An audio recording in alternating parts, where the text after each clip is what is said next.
Hi, I want to talk to you today about a procedure that is not that well understood, and that's called a mid-facelift.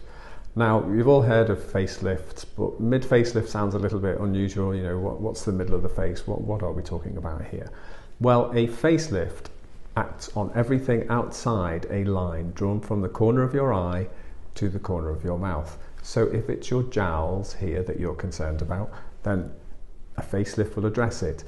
If it's areas around the temple, then a facelift will sort it. And if it's areas around the neck, because that's all outside of the line, gone from the corner of here to the corner of here.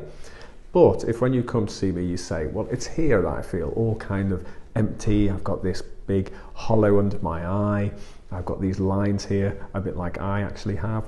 Then a mid-facelift may be the thing that's suitable for you. Now, it tends to be done in conjunction with the lower eyes because the incision goes through the lower eyelid. Through here, we're able to access this area. And I can show you on my face what happens. If you take your finger here and push up like this, that's the sort of effect that can be achieved. Obviously, by taking out the skin and the lower eye here, we will rejuvenate that area as well. So it tends to go with lower eye surgery. It's to lift all this volume here, because as we age, this volume tends to empty out and it tends to come downwards and create this line here. Now, it tends to have to be done under a general anaesthetic. It can't be a local.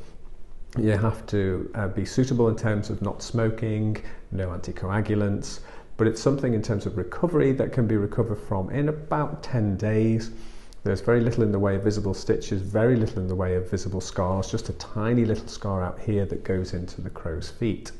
So if it's something that you think you might be interested in, then please do get in touch with us, and I'd be very grateful if you could subscribe to our YouTube site, because I'm going to be putting more and more videos up, more and more information that I think if you're interested in plastic surgery, it'll be useful for you. And don't forget to visit my website as well. It's www.reflectclinic.co.uk.